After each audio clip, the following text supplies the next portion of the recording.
नमस्कार. ऋतू बदलला की आपल्या शरीराला काही ना काहीतरी त्रास होतो, कारण की नवीन ऋतूशी ॲडजस्ट होण्यासाठी थोडा वेळ हा द्यावा लागतो. कधी-कधी आपली इम्युनिटी पॉवर कमी असते, त्यामुळे देखील आपल्याला थंडी, ताप येणं, घसा बसणं यासारखे काही आजार होऊ शकतात. त्यामध्ये आत्ता पावसाळा संपून हिवाळा सुरू झालेला आहे. ऑक्टोबर हीट देखील संपलेली आहे. आत्ता अनेकांना एका गोष्टीचा त्रास होतोय, तो म्हणजे घशाची खवखव, घसा बसणं, घशामध्ये इरिटेशन होणं. मला देखील 2 आठवड्यापूर्वी हाच त्रास झालेला होता आणि मी जे उपाय केले ते काही उपाय मी ह्या व्हिडिओच्या माध्यमातून सांगणार आहे. आयुर्वेदामध्ये हे उपाय आलेले आहेत. अगदी आपल्याकडे असं म्हटलं जातं की आजीबाईचा बटवा असतो किंवा आपलं स्वयंपाकघर जे आहे तेच आपला दवाखाना आहे. अगदी सोपे उपाय आपण ह्या व्हिडिओच्या माध्यमातून पाहणार आहोत, पण ते तितकेच इफेक्टिव्ह आहेत. पहिली गोष्ट म्हणजे घसा बसल्यानंतर किंवा घशामध्ये काही त्रास सुरू झाला तर तुम्ही सर्वात अगोदर डॉक्टरकडे जा. कारण की होतं असं का इन्फेक्शन जे आहे ते इन्फेक्शन एका दिवसामध्ये वाढू शकतं, 2 दिवसामध्ये वाढू शकतं, कधी एका तासामध्ये देखील वाढू शकतं. इन्फेक्शन वाढण्याचं असं कोणतीही मर्यादा नाही किंवा कोणताही काळ नाही आहे. त्यामुळे सर्वात अगोदर डॉक्टरकडे जाऊन तुम्ही चेक करून घ्या की किती त्रास आहे. कारण की घसा बसल्यानंतर काही गोष्टी घडतात, त्यापैकी एक म्हणजे तोंडाची चव जाते. बऱ्याच वेळेला थंडी, ताप देखील येऊ शकतो. हा जो त्रास आहे हा व्हायरल इन्फेक्शनशी समांतर असतो. त्यामुळे सगळ्यात अगोदर डॉक्टरकडे जाणं हे फार महत्त्वाचं आहे.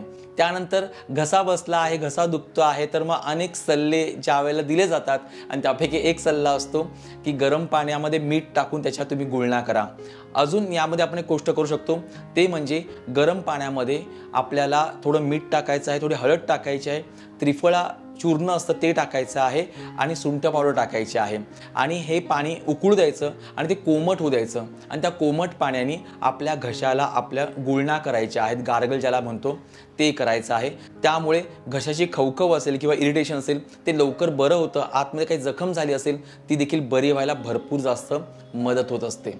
दुसरा उपाय ज्येष्ठमध, सीतोफलादी चूर्ण, त्यामुळे थोडी हळद, त्यानंतर सुंठ पावडर या सगळ्यांचं मिश्रण करायचं आहे आणि मिश्रण जे आहे हे मधामध्ये मिक्स करून त्याचं चाटण आपल्याला घ्यायचं आहे. हे चाटण घेत असताना तुमची चमच्याभर चाटण घेत असाल तर ते अगदी 15 मिनिटं 20 मिनिटं आरामात तुम्ही त्याचं चाटण घ्या. त्याला लेह असं म्हणतात. त्यामुळे होतं असं का त्याच्यातले औषधी गुणधर्म जे आहे त्या आपल्या तोंडामध्ये मिक्स होऊन आपल्या घशापर्यंत व्यवस्थितपर्यंत पोहोचतात आणि त्याच्या माध्यमातून आपला घसा जो आहे तो लवकर बरा होत असतो. तिसरा उपाय, आपल्याला घसा बसल्यानंतर तोंडाची चव जाणं ही गोष्ट कॉमन असते. त्यावेळेला आपण आल्याचा रस, त्यामुळे थोडंसं सैंधव मीठ आणि मध हे तिघांचं मिश्रण करून त्याचं चाटण आपल्याला घ्यायचं आहे. त्यामुळे आपल्याला तोंडाची चव येईल आणि त्याचबरोबर आपण जे जेवण जेवतो आहे ते जेवण व्यवस्थितपणे पचेल आणि त्याच्यामुळे देखील आपला हा आजार जो आहे तो कमी व्हायला आपल्याला मदत होणार आहे. चौथा उपाय, आपल्याला आपल्या आहारामध्ये म्हणजे रोजच्या जेवणामध्ये आपल्याला बदल करायचे आहेत. आपल्याला घसा जो खवखवतो किंवा घशाचं इन्फेक्शन होतं त्याचं एक कारण असतं आणि ते कारण म्हणजे आपल्याला कफ झालेला असतो. त्यामुळे कफ वाढतील असे कोणतेही पदार्थ खायचे नाहीत. तळलेले किंवा तूप असलेले पदार्थ पूर्णपणे बंद करा.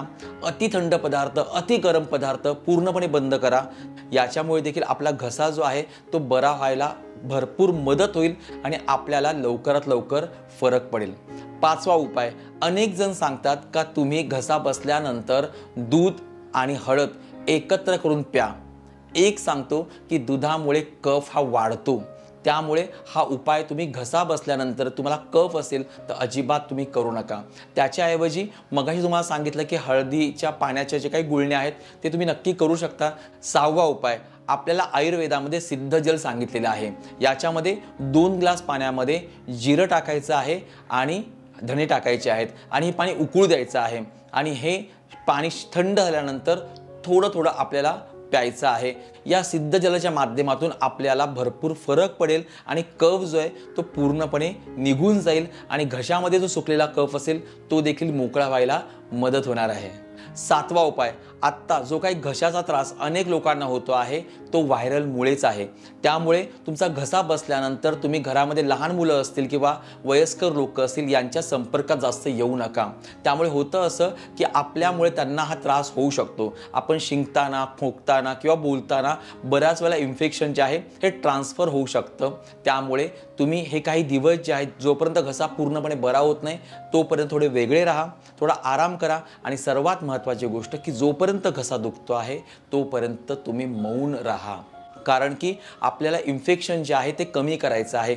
बोलल्यामुळे ताण पडेल आणि ताण पडल्यामुळे इन्फेक्शन जे आहे ते वाढायला मदत होईल आणि मग आपल्याला त्याच्यातून अधिक त्रास होण्याची शक्यता जास्त असते आणि मग आपल्याला घसा बरा होण्यासाठी भरपूर वेळ द्यावा लागणार आहे.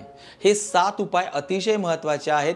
याच्या माध्यमातून आपण जे काही आत्ता घसा दुखण्याचं प्रमाण वाढत चाललेलं आहे ह्या सीझनमध्ये ते कमी करता येईल आणि आपल्याला हळूहळू बराच चांगला फरक पडणार आहे. सगळ्यात महत्त्वाची गोष्ट परत सांगतो की घशाचं इन्फेक्शन जर असेल तर याच्याकडे दुर्लक्ष करू नका. वेळीच डॉक्टरकडे जा आणि डॉक्टरच्या औषधाव्यतिरिक्त आत्ता जे उपाय सांगितलेले आहेत ते उपाय तुम्ही नक्की करून बघा. तुम्हाला कसा फरक पडतो हे कमेंट करून तुम्ही नक्की सांगा. आपल्या ह्या चॅनेलवरती असेच आरोग्य, अध्यात्म आणि त्याचबरोबर व्यक्तिमत्व विकासाचे व्हिडिओ आपण अपलोड करत असतो. भेटूया पुढच्या व्हिडिओमध्ये. तोपर्यंत स्वतःची काळजी घ्या.